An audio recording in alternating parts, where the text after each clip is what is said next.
I live? Take a seat. All right. Afternoon, everybody. How's everybody feeling? Do we have enough caffeine, Coca-Cola, green tea? Everybody's good? All right. Thank you so much for joining us here at Glassdoor's Best Places to Work Live. I'm Amy Elisa Jackson. I'm the editorial director at Glassdoor, so I'm on the marketing team.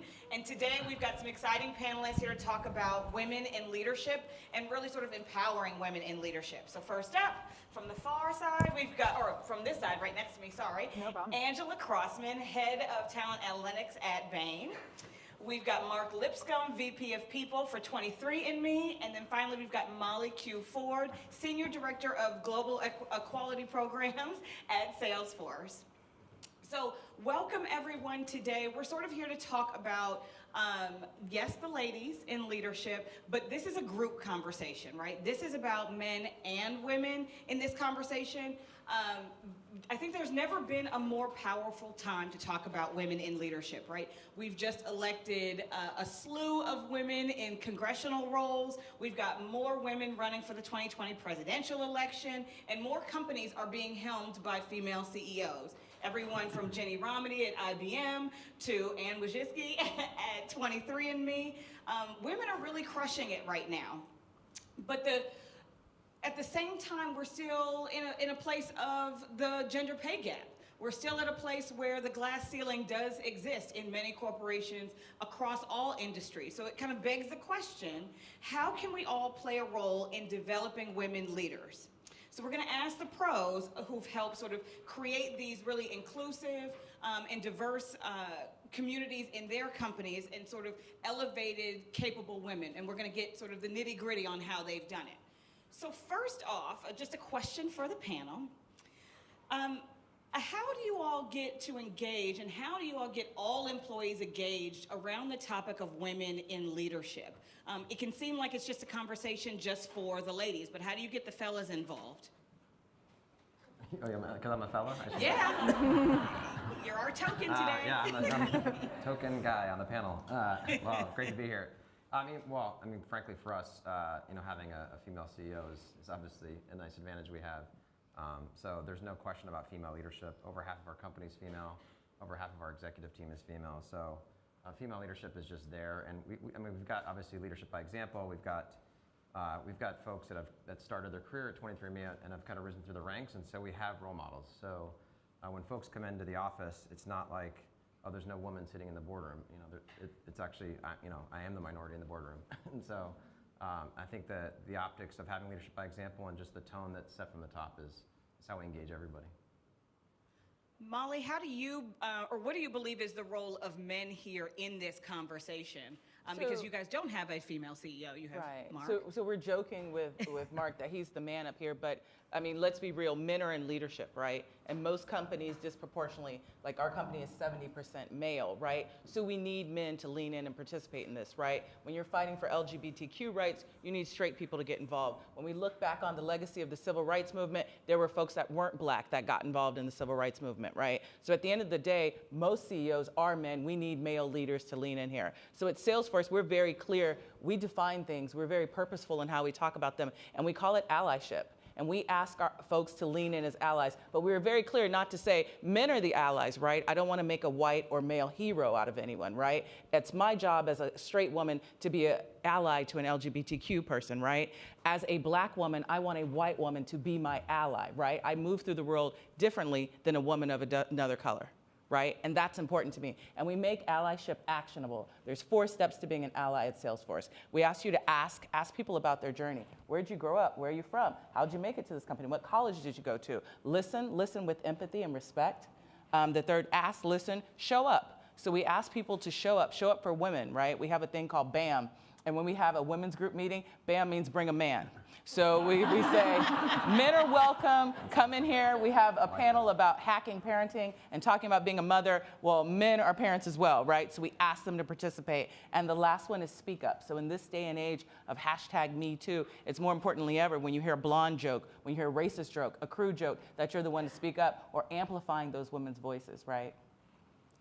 Angela, I pose this to you at Bain. What is sort of the landscape in the workplace culture at Bain as it pertains to women in leadership? Yeah.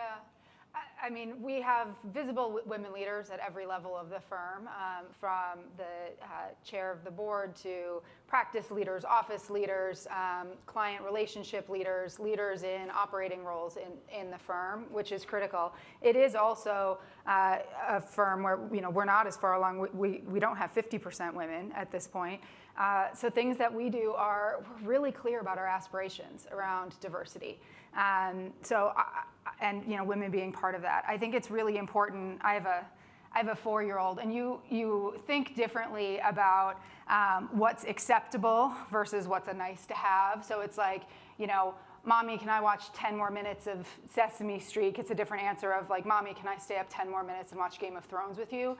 You know that voice. Exactly. You know that voice that you take on when it's like, no, absolutely not. That is not acceptable. And I think when you're clear about your aspirations, it helps give you a backbone on what matters. And for us, making sure that we have enough women in leadership, whether it's getting people in the funnel, supporting their experience while they're there, or really actively sponsoring and championing women to those senior leadership roles is part of the fabric of Bain. Okay. Now, Mark, you sort of alluded to this and mentioned your CEO is, of course, a woman. Now, when you won Glassdoor's Best Places to Work award, you posted on LinkedIn, you said, super cool that the same day my company makes Glassdoor's Best Places to Work list, that my badass boss makes Forbes' Most Powerful Women list. Not a coincidence. So first, I'm sure it was an amazing day, but tell us what you mean about it not being a coincidence. What is it exactly about having a woman leader that you believe makes 23andMe a best place to work? Yeah, I mean, it was a fun day. We're careful not to pound our chest too much though too. So like we got the award and probably didn't follow Glassdoor's instructions. We didn't like tattoo Glassdoor on or anything like that. Humble brag. Sorry about that. And with Anne Anne doesn't read her own press, and so usually I have to text her and tell her, hey, you made this cool Forbes list, and she's like, oh, that's nice, like move on. So there's a humility piece right there, and I think that starts with her at the tone from the top. I mean, she is a badass.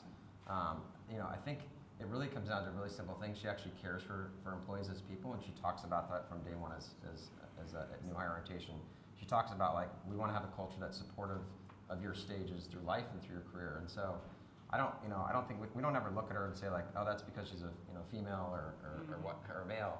She just frankly cares, and she cares about employees, and that expectation from the top, like if I as the head of people or if any other executive or any other leader, they've got to emulate that. That's our responsibility and as part of our culture is to continue that caring atmosphere. So it's she made that list, but she made other lists. I think she's on the cover of Inc. magazine, which I'll have to text her about later. Hey, you're on the cover of magazine. But I think the humility piece and just caring, and I may be oversimplifying it, but when you have that expectation from your CEO that we care about people, it goes a long way. A lot of the conversation these days is about, yes, diversity, yes, inclusion, there's no surprise there, but now there's this third component of belonging. Talk to me a little bit about how you all have a sense of belonging at your individual companies, and is that sort of driven by a program or philosophy? How do you encourage this sense of belonging amongst women? Because it's a little bit different, right, than just a number or we are at 50%, for example. Yeah, I'm happy to start on that. There are a couple of things. One, I think to your point, Mark, about being individual, part of the belonging conversation is just that everybody gets to have that individual conversation about what matters to them. And we do a lot to encourage and sort of not underestimate the value of building individual trusting relationships. So as an example of that, there's something that we did here in our New York office where we created a training that we call True Talk. And it's a pretty comprehensive experiential training to help people have the conversations that matter to them. It's not just about delivering tough upward feedback, but figuring out how to ask for help when you don't know what you're doing in your job, when you're feeling over your head, figuring out how to let somebody know that you need to dial it back given what's going on in your life at home. And part of that training is not just training training the person who needs to speak up, which in many cases, is a woman who maybe doesn't feel like she can, but also training all of our leaders, our men and women leaders, to make that conversation easier. So you don't have to steel yourself to have that hard conversation. Actually teaching our leaders how to invite those conversations, how to make safe spaces so everybody can bring their full self to work. Wow. Would anyone else like to chime in? Sure. So at Salesforce, we have employee resource groups, which I know most companies already have, right? And employee resource groups actually predate us building an Office of Equality, and we have Salesforce Women's Network. But the one thing we're careful to say is that we financially empower our employee resource groups, because many of us, like at past companies, I've worked on an employee resource group trying to get the money together to have a guest speaker, or what are you doing out in your community? So we make sure we financially empower them, right? So 3 things we ask our employee resource groups to do. The first is inclusion, right? So find your tribe, find your people, find your community. If there's an officer-involved shooting of an unarmed black man and our black employees are struggling with, how do I have that conversation at work? What does that mean? Find your community within the Black Employee Resource Group. The other thing we ask them to do is philanthropy. Our employees, like most of your employees, probably get 56 hours a year to be out volunteering in their community. So we ask them, take your volunteer hours and find 1 or 2 nonprofits to adopt. So at Salesforce, our Women's Network has adopted Girl Scouts. So that means you can either be a troop leader, and we know everybody's not built to be a troop leader. So maybe you're selling cookies, or you're mentoring, or you're working using your pro bono hours to actually build the CRM network for that customer, for Girl Scouts. And the third thing we ask them to do is professional development. So what does that mean when they come together like this and they have conversations? They have a mentoring circle, lean-in circles where they talk about stuff. So it's really like helping folks find their tribe, find their people, find their community, and they should be able to do that within each employee resource group or find it within the network of allies. Wonderful.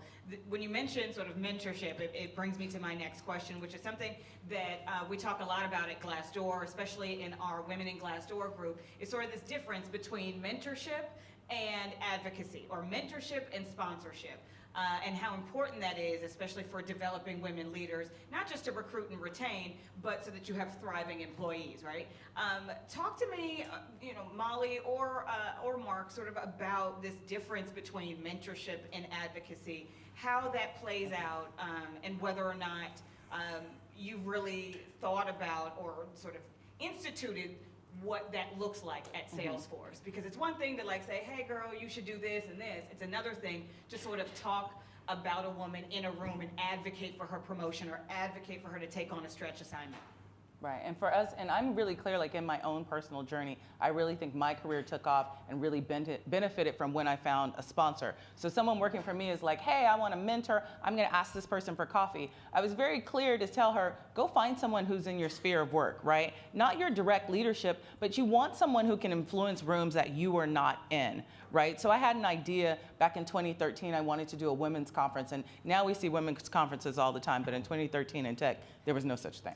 So I was like, take one of our events and have one full day and focus on programming with women. So I had this idea, it was PowerPoint slides that I had for 2 years on my laptop. And I happened to be on a train with one of our executives, and I pitched her on my idea, and I was like, hey, what do you think about this idea? And she said, okay, make some changes and do this to the slides and send it to me. And when I tell people that, they go, ooh, you sent it to her, you gave your idea away? And little did I know, this is one of those women that went and asked Mark Benioff for equal pay audit, right? And one of the things she asked for was, can we do a women's summit? And Mark was like, yeah, great. And I didn't know she was having this meeting. She came out of the meeting and she texted me and she goes, giddy up, you can do the event. And I'm like, well, where's the budget? And well, who's gonna do it? And what do you mean? But the simple fact that she advocated for me in a room that I wasn't in, and not only that, she kept my name on it. She didn't, oh, this is my idea, I'll run with it, or let me go call the events team and have them execute it. And then I was able to execute my own big idea, my own event, and what sat on my laptop for 2 years became a women's summit with Jessica Alba and Susan Wojcicki, and then we had Patricia Arquette talking about equal pay. And this big thing that was mine, right? And so I had someone advocating me for in a room. So a mentor is nice, right? Let's have coffee. And most often when I get an email from someone asking them to mentor me, I go, I don't have time, right? So you need to be very purposeful in what you need to get out of it. Hey, I've seen you do this in your career. I'd really like to pick your brain about that. Or find someone who touches your work or knows you, so then when there's a room and there's a stretch assignment and something's happening, that person can advocate for you. And you want that person to be able to have some skin in the game to really go to bat for you. Amen. All of that. I was like, that's a word. I need to write that down. Okay, so sticking with this theme of like really getting tactical and really getting into the nitty gritty, because it's one thing to sort of talk about culture and employee engagement and all the lofty topics, but we want the real deal Holyfield. We want all of the tactics and tools that we need to implement in order to put forth women leaders. So how each of you, how do you address those common company pitfalls of the mommy track or the bro tech culture or the gender pay gap? How are you actively doing this? Because we may think that you're all big companies and that, oh, it should just be easy because it's Mark Benioff or because it's Ann. But what did it take to sort of tackle these big challenges at your respective companies? I mean, I'll start. I mean, the mommy track for us leads you to the CEO office, so I think that's a good place to start with. Fortunately for us, and I've been part of the bro tech cultures. It's kind of very unfortunate that we've been talking about this for 20 years in the Valley. At least I don't know how it is out here in New York, but Silicon Valley's still got a long way to go when it comes to this. But there's no question if somebody, if we have an employee that's going out on maternity leave, that she's coming back. Like there's just no question about that. It's just a cultural norm. I mean, we have done things from a policy perspective. We've got like six weeks of paid parental leave. That's both for moms and dads again, too. We've got different backup care options. I mean, kind of all the table stakes when it comes to the family benefits, but I think it's more of those kind of cultural norms and behaviors. But again, maybe I'm defaulting back to we have moms in the boardroom and we have mom leaders, and so there's no question that of course. I mean, that is the mommy track, and actually I had to look it up when I saw the question, like, what is this mommy track thing? And I think that's the way it should be. It should because quite frankly, mom is having I live with a mom, my wife. That's the toughest leadership job in the world, and so we want to make sure that anybody that's going out on leave to become a mom, there's no question about it being a choice whether or not, and there's no question about is my pay going to get impacted? Because if you look at all the data. All the pay data is not necessarily gender pay gap, it's actually mommy pay gap usually. And simple things like companies, when a woman goes out on maternity leave, if that's during the merit review cycle, oftentimes they'll say, well, we wait for the woman to get back, and then they kind of forget about it, and then you already kind of see that climbing of the, and so we changed that. We said, well, why should we punish this person for being on leave? They deserve a raise, and we get these silly arguments like, well, Mark, they're out on leave, they're not doing anything right now for the company. Why would we give them a raise? I'm like, because they're an employee that's eligible for it. So we did a simple thing like change it to, if you're out on leave, you still get your merit review when everybody else does. And so they're not also getting, quite frankly, screwed by missing all that pay increase they would have gotten for those months that they're out. Wow. Angela, at Bain, as the #1 best place to work for 2019, what are you all doing sort of to tackle these challenges?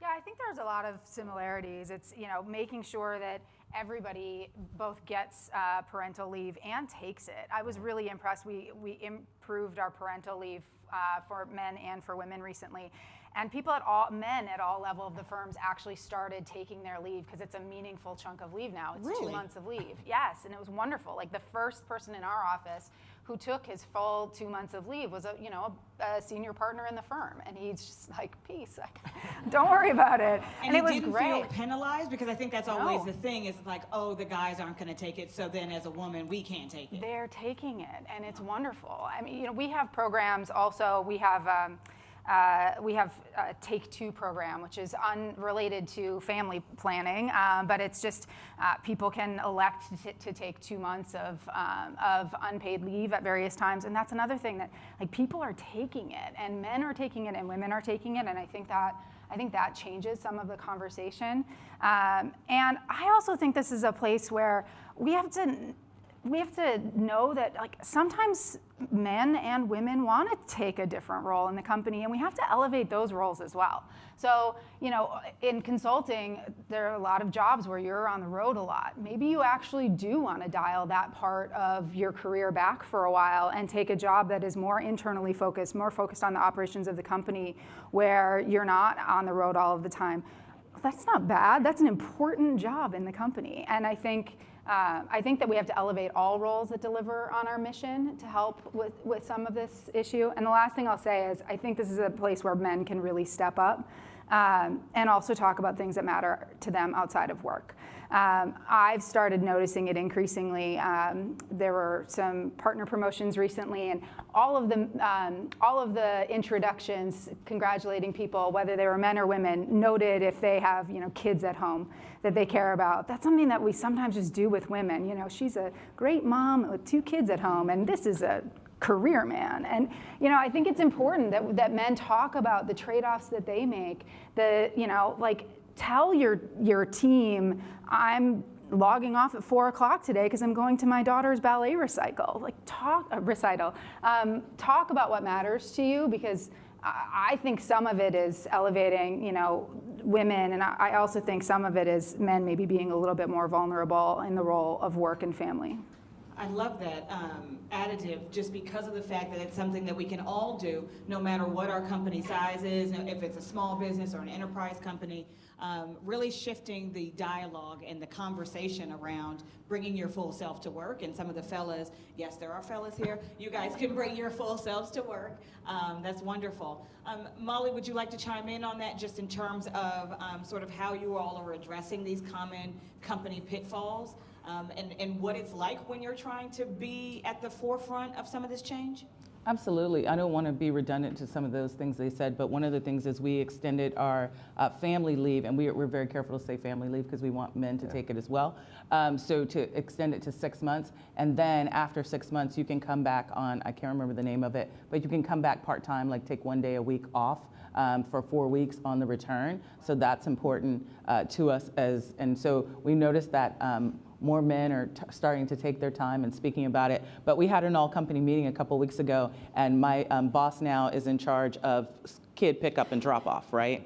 And so he said, okay, kid pickup and drop-off, I've got like a very limited time. I've got to be out of the office, or I've got to be in the office these hours. And that's one of the things he chose to talk about very openly, and he said women approach him afterwards and say, wow, I'm glad you're talking about this. No one is talking about this. And we really had to disarm that conversation for someone. And we say celebrate or work with everyone in mind, right? And that means you can't always have happy hour because not everyone drinks, or people who have a kid pickup can't roll into pickup with beer on their breath or late, right? And so we're asking people.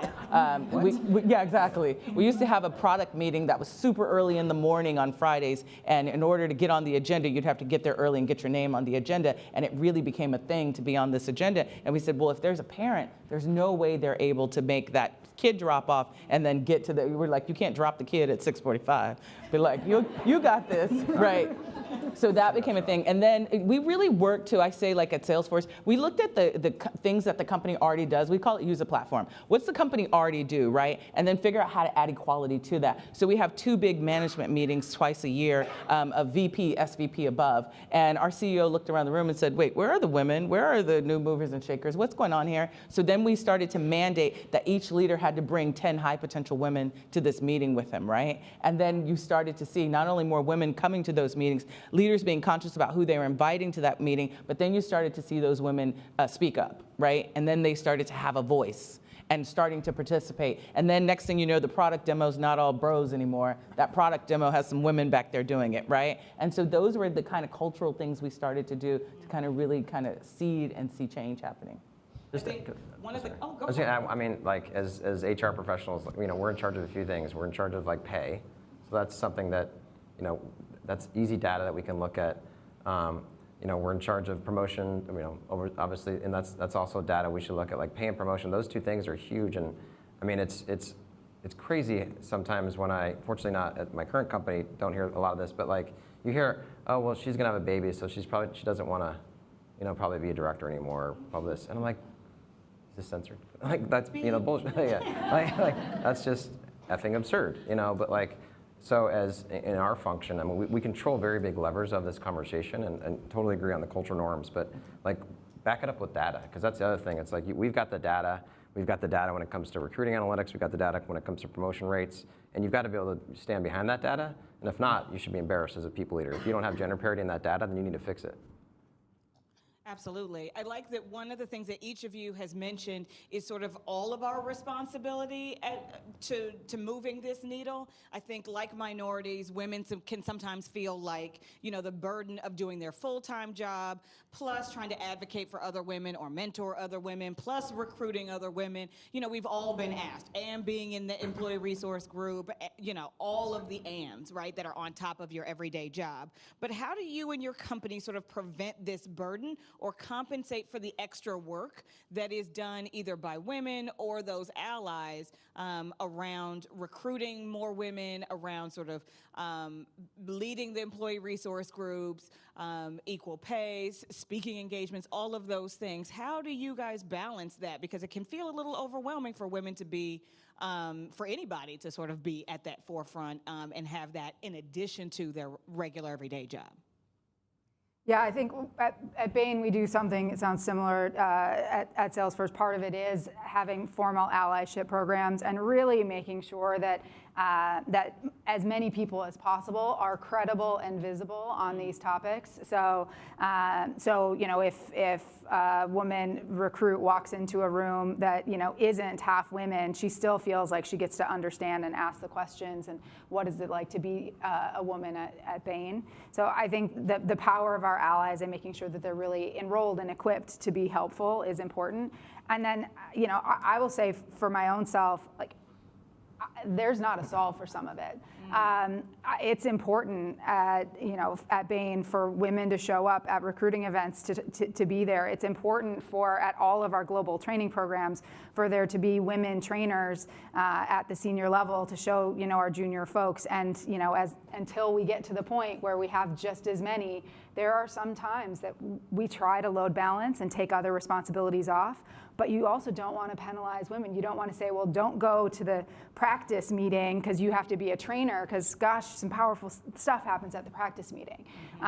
So to me, I just personally feel like we're not all the way there yet, that we can make it balanced. This is still a time of investment for women to continue to bring the women up, below us and the junior folks below us. Anything to add, you two? I mean, fortunately, like I think if it's a burden, then that's a problem right there. Like if we have to define it as a burden, I mean, hopefully your employees are passionate enough to do it. I agree, though. Like there is administrative hassles, and so as in our function, we at least try to like take as much of that off, so our employees can be the ones that are actually out there advocating. But and we reward and recognize after the fact. We've had discussions about like how to make sure we continue to encourage folks, but fortunately, it's just such a passion. If you create that passion in the company, like everybody's responsible for the culture, and this is a big part of our culture. So Absolutely. So now for the $1 million question, no pressure. What strategies and tools and partnerships are you employing to actually recruit women for the roles across your organization at all levels? Our chief economist is coming up next to sort of talk about how crazy stressful this recruiting and sort of job economy is right now. But what are you actually utilizing, aside from your amazing brands, which you showcase on Glassdoor, but what are you doing in order to recruit top women to your companies? Using our employees. So we use our employee referral program like most companies I'm sure have. We really want our employees to be out there being advocates for the company, for the brand, and tapping their networks to actually recruit. We do a couple of different things, like we host a number of events and do things like that, but really we empower our employees to recruit. We don't have like a spiff or headcount that's a higher referral bonus for a woman or person of color. It's the same bonus, right, for our employees, but we really tap into our employees and ask them to be out there recruiting and kind of tapping their networks and bringing their friends in. yeah, I mean, we have referral as well. I think the biggest thing we can do to attract females and males is just have a great culture. And so always focusing on the culture, making sure we have the right managers in place. That was a great discussion last, because we can have this fancy website and everything else, but if we have managers that are assholes, people are going to leave, both men and women. Oh, I said assholes, sorry. Twice. Sorry. See, He said he was we had gonna to talk about curse. this before. I knew he would. But and then like making sure that every candidate that comes in can identify with somebody on the panel. Like ironically, about a year and a half ago, we had a female researcher come in, and she just ended up, by whatever reason, different timing, that all of her panel was male. Yet this department itself is over half women. And the candidate actually turned us down because she said, it's just not diverse enough. And we're like, what? Whoa. And so just being mindful of making sure that diversity is represented on each panel so people can come in and they have somebody to identify with. It's funny that you mentioned that. When 3 years ago, when I interviewed for Glassdoor, we were asked to do a presentation on the marketing team as sort of your final round. And one of the employees at the time, I had finished up and I was asking questions or answering questions. And one of the executives at the time had asked me, so Amy Elisa, is there any reason why you wouldn't take the job? And just where I was at in my life, I'm all about truth-telling and transparency. I said, genuinely, I'm a little concerned because I've seen no African Americans in my tour, at the panel, nothing, zero, zip zilch. They existed, I just didn't happen to see them. And they took that note back to the head of HR, and there was a real concern of like, okay, if we want to increase diversity, those who are diverse candidates have to see that diversity when they're on the tour, when they're seeing people. And it's not like, oh, you hire a seat filler or people to make it look diverse. This is not the Oscars. Like the Oscars. Yeah, But it was really vital to me. But I was super pumped to take the job at Glassdoor and be that person. Now, did I want to lead like the Black Employee Resource Group? No. But it was a piece of feedback that I gave. It didn't hinder me, but it was something that was very noticeable to me.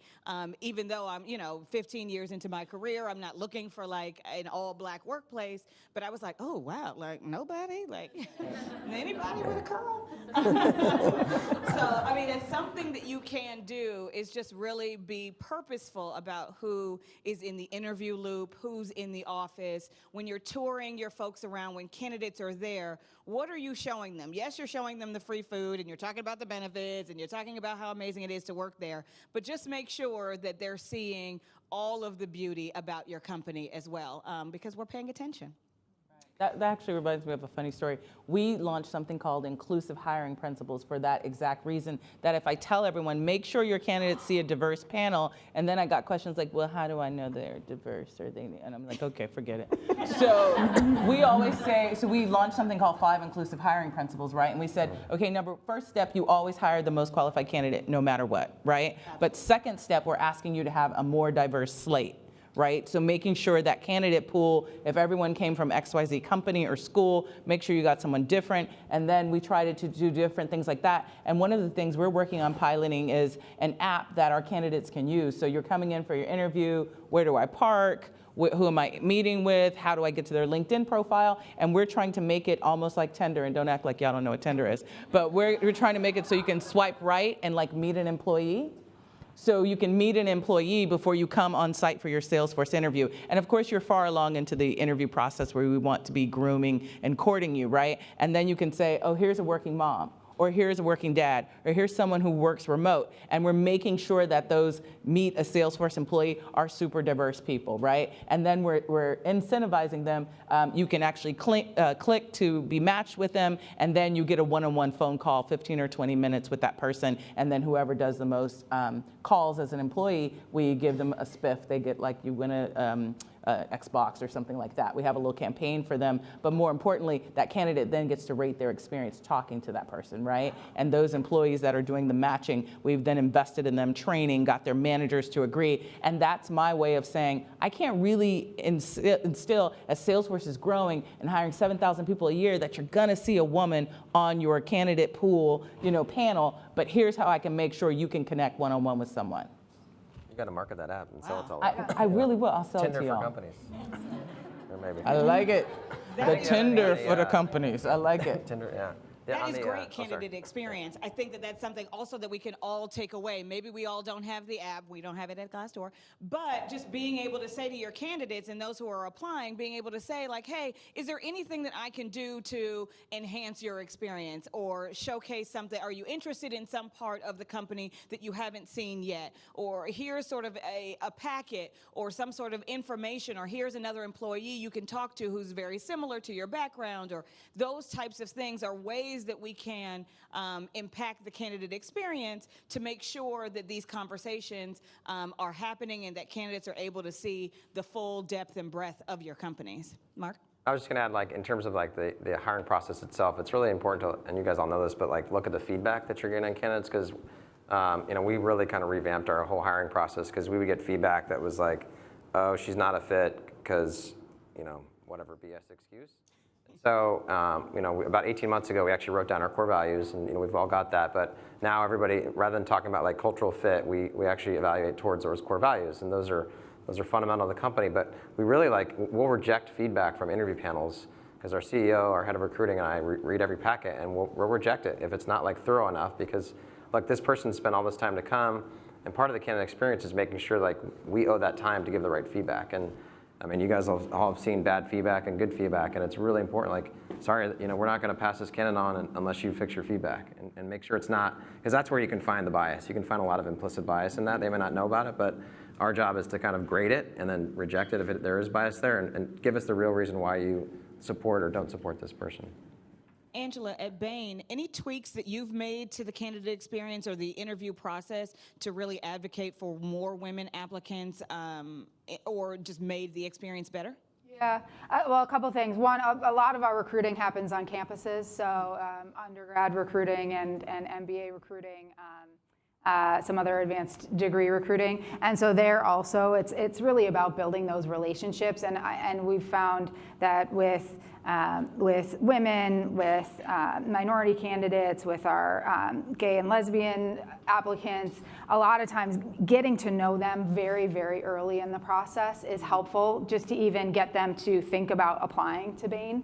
And so we're trying to really influence the top of the funnel all the way through to then actually getting, helping support them through the interview process, and then hopefully accepting the offer. On bias, unconscious bias is a big focus for us right now.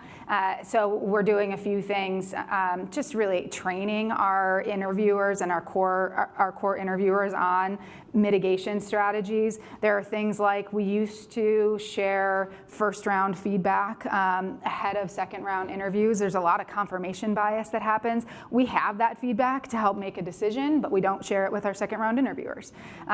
We have highly trained panels who actually debrief interviewers and really poke and to your point about good and bad feedback, make sure that people are actually justifying and not just saying like, it didn't feel right. Like, we actually have to get down to the nitty gritty, what happened in the interview, what did they say, and get to a smarter decision.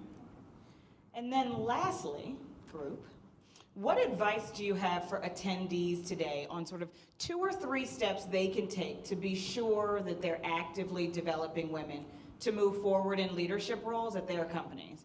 Any advice? We've got some note takers in the audience. I see some Evernote out, but any advice that you would give them on sort of developing women leaders?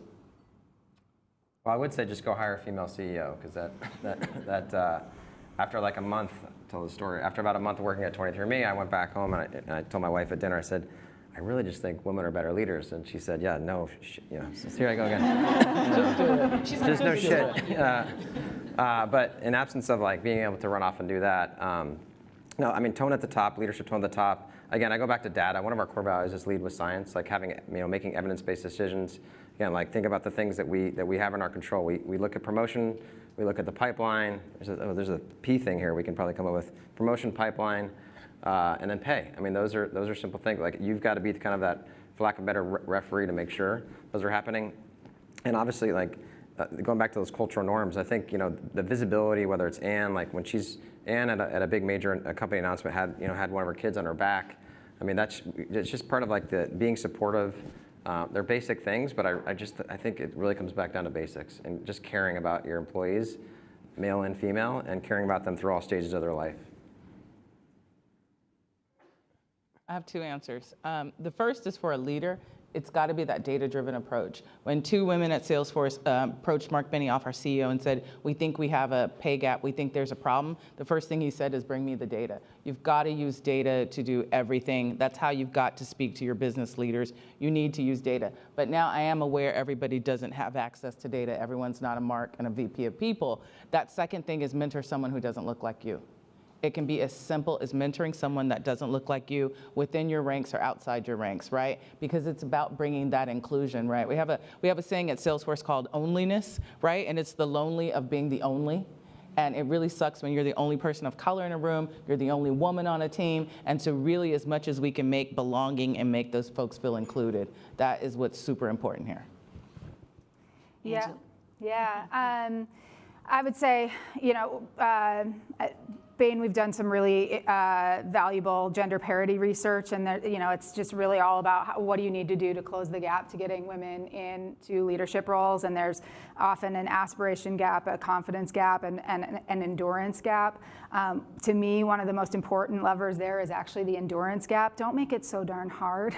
Recognize that everybody is coming with different priorities, and just listen. Have those one-on-one conversations. Don't assume all women are the same. Don't have women be synonymous with, moms of young children, which we sometimes get in, the habit of doing. So treat everybody as an individual. Actually ask them the questions about what is hard, what does support look like to you, what is it going to take to support getting you to, what are your aspirations and how do I help you become the leader you want to be, and then take action.